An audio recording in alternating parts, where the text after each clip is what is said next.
पिछले ब्लॉग में मैंने एक ब्लॉग जो है जो अधूरा छोड़ दिया था, मैंने उसे फिर से वापस शुरू किया है। उसके लिए बहुत बहुत माफ़ी चाहूँगी मैं। Welcome back to my channel travel desi with Priyanka. और बनारस से हम जमशेदपुर की तरफ निकल पड़े हैं। और ये रास्ते में आप सोचोगे क्या दिखा रही है ये, बट कुछ अच्छा अच्छा ही क्यों देखना है, थोड़ा बुरा भी देखना चाहिए ना। बुरा क्या है, थोड़ा सा अभी जहाँ पे बर्तन की सफाई होती है वो भी देखना तो ज़रूरी है ना। तो ये हमने रास्ते में हजारीबाग के पास, उससे थोड़े पहले ही हमने लंच किया था। तो वो लंच हमने कहाँ पे किया था वो आप लोगों को पता चल जाएगा। और ये होटल काफ़ी अच्छा था, और जो देसी टच होता है, जो देसी फूड होता है, उसके लिए ये होटल बहुत अमेजिंग है। और मैं इसको प्रमोट करना चाहूँगी क्योंकि ये काफ़ी कहते ना, इसको कोई जानता नहीं है, पहचानता नहीं, इसको पहचान की ज़रूरत है। इसका खाना बहुत अमेजिंग था और देसी फूड बहुत लाजवाब था। तो ये है वो कामधेनु होटल फैमिली रेस्टोरेंट, आप लोगों को ज़रूर जाना चाहिए। इस तरह से हंसते खेलते खाते पीते चाय पीते हुए हम जमशेदपुर पहुंच चुके हैं। और वेरी नेक्स्ट डे जो था वो था छठ पूजा। जिस दिन हम पहुंचे थे वो दिन था नहाए खाए का। जब अगर आप बिहार और छठ पूजा में बिलीव की क्या बात है, मतलब आपको अगर जानकारी हो छठ पूजा की तो आपको पता होगा कि पहला जो स्टार्ट होता है वो 4 दिन का त्यौहार होता है। पहले नहाए खाए फिर खरना, ये खरना वाला दिन है। नेक्स्ट डे खरना के लिए हम रेडी थे, हम सेलिब्रेट कर रहे थे, माता रानी को बुला चुके थे, छठी मैया सब पे कृपा बरसा रही थी। वो माहौल बहुत अलग होता है। और मेरी दोनों मामियों ने, छोटी मामी और बड़ी मामी दोनों व्रती थी। और ये मेरी छोटी वाली मामी है, इन्होंने भी व्रत रखा है, और बड़ी वाली मामी ने भी व्रत रखा हुआ है। इन्होंने अभी जस्ट खरना का प्रसाद ग्रहण किया है। और सबके लिए प्रसाद, अब जब पहले व्रती खाते हैं, आपको पता ही होगा, पहले व्रती खाते हैं फिर दूसरे लोगों को वो प्रसाद के रूप में मिक्स करके दिया जाता है। तो ये मेरी छोटी वाली मामी और मैं, और ये बड़ी वाली मामी और मैं, और ये दोनों मामियाँ, दोनों व्रती, छठ व्रती। अभी यहाँ पे ये जो है, हम जब सांझ का अर्घ देकर आ जाते हैं शाम का, तो हम ये कोसी भरते हैं। कोसी भरने का भी रिचुअल है, आपको पता होगा। तो ये कोसी भरने के टाइम पे गीत संगीत का कार्यक्रम चलता है, लोग भजन कीर्तन करते हैं। ये 2 हाथी होते हैं, उनके ऊपर दिया जलते हैं।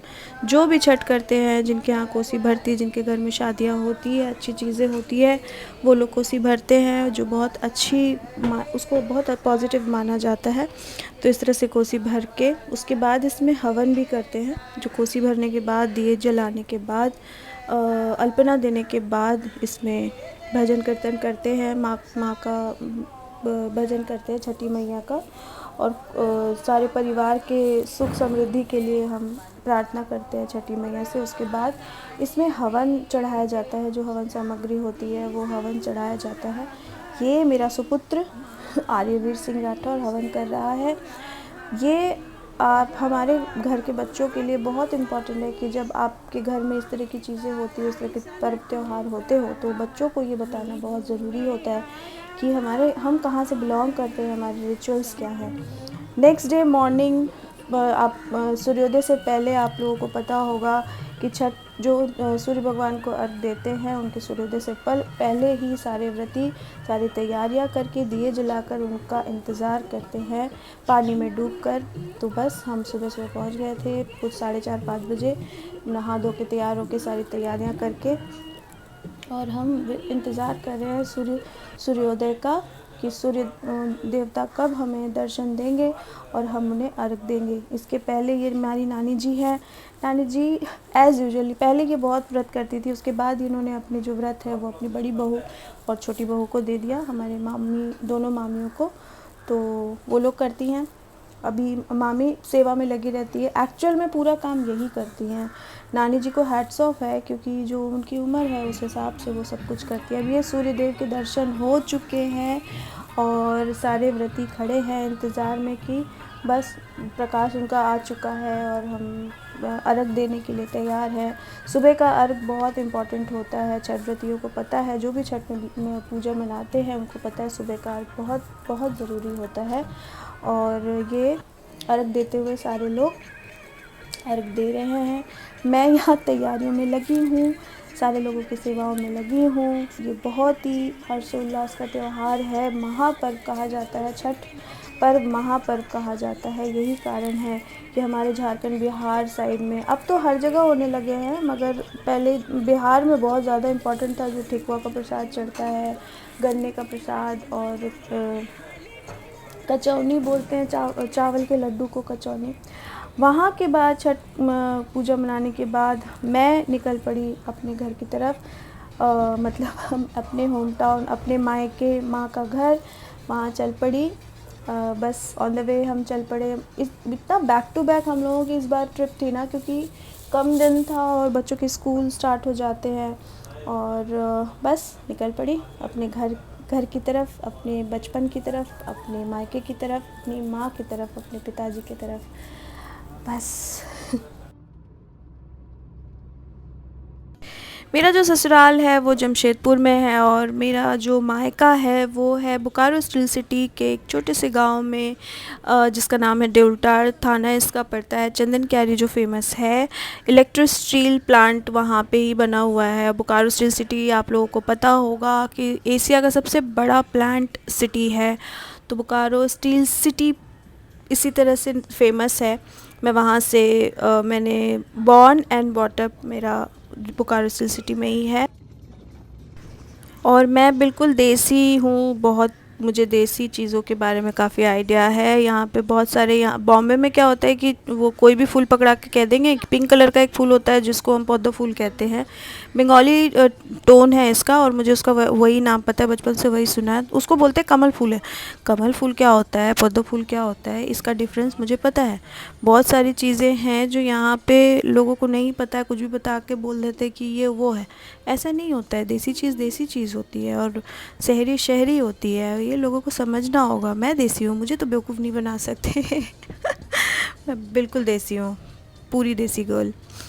तो और मैंने तो स्विमिंग भी ऐसे तालाब में, मैंने पहले ब्लॉग में भी बताया हुआ है कि स्विमिंग मैंने ऐसे तालाब पोखर जो होते हैं उसमें ही सीखा हुआ है, लेक पे सीखा हुआ है। तो मेरा तो लाइफस्टाइल भाई ऐसे ही रहा है, बचपन से मैं ऐसी ही रही हूँ। खेतों में घूमना, पानी में खेलना, और पेड़ से अमरूद तोड़ के खाना, बेर तोड़ कर खाना, ये सब मेरी लाइफ तो ऐसी ही रही है बचपन से। और मैंने बहुत इन्जॉय किया है अपना बचपन।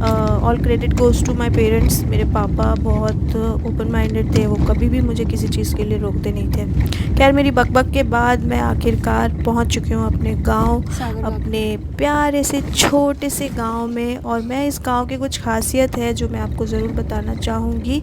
देउलताड़ का जो मतलब है, देउलताड़ टाड़ तो इसलिए बोल दिया क्योंकि यहाँ पे पहले खेती वेती नहीं होती थी, इसलिए टाड़ मतलब सूखी बंजर ज़मीन को कहते हैं। अब तो बहुत मतलब माशाल्लाह काफ़ी चीज़ें होती हैं यहाँ पे, काफ़ी उपज बहुत अच्छी है यहाँ की। तो पहले इस गांव का नाम था देउल नगर, जो देवताओं का नगर होता है। और देवताओं का नगर नाम इसलिए पड़ा कि यहाँ की ज़मीन में कभी भी खुदाई होती है, कहीं भी होती है, वहाँ से मूर्तियाँ निकलती है। और ऐसी खुदाई वाली मूर्तियों का भरमार है हमारे गांव में, तो इसलिए इस जगह का नाम देउल टाड़ पड़ा। तो टाड़ इज़ अ लोकल लैंग्वेज, इसका कुछ कर नहीं सकते। देउल नगर समझ लो, ये है हमारे कुल देवता। जो घर जैसे ही हम गांव में एंट्री करते हैं, इनको प्रणाम करते हैं। ये है दिगार बाबा। उसके हमारे गांव में मेरी एंट्री हो चुकी है, मैं अपने गांव आ चुकी हूँ। और ये है मेरा प्यारा गांव, प्यारा घर।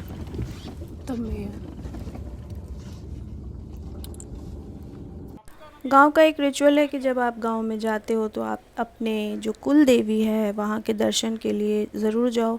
और हमारी जो कुल देवी का मंदिर है वो थोड़ी सी दूर पे है। हम वहाँ पे गए कुल देवी की पूजा करने के लिए।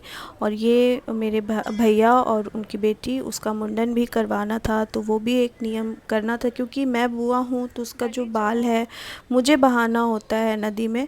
बुआ लेती है भतीजी के बाल, तो वो फर्स्ट जो मुंडन होता है उसमें ये हमारे हिंदू धर्म का रिचुअल है।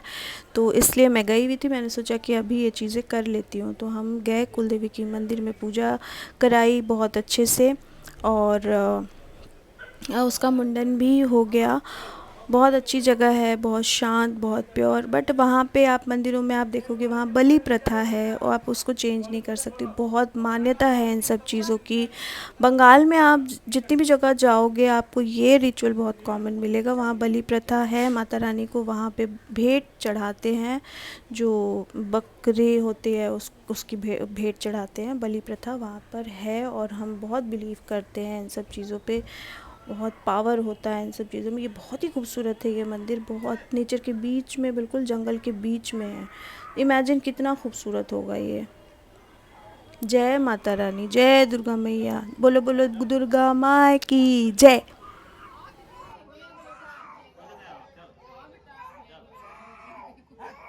ये है मंदिर के नाई बाबा जो बच्चों का मुंडन करते हैं। बहुत आराम, बहुत एक्सपर्ट होते हैं ये नाई बाबा। और ये देखो किस तरह से मुंडन कर रहे हैं। खैर पूजा हमारी बहुत अच्छे से हो गई और उसके बाद हम घर गए और मुझे माँ के हाथों का स्वादिष्ट खाना खाने को मिला। वाओ।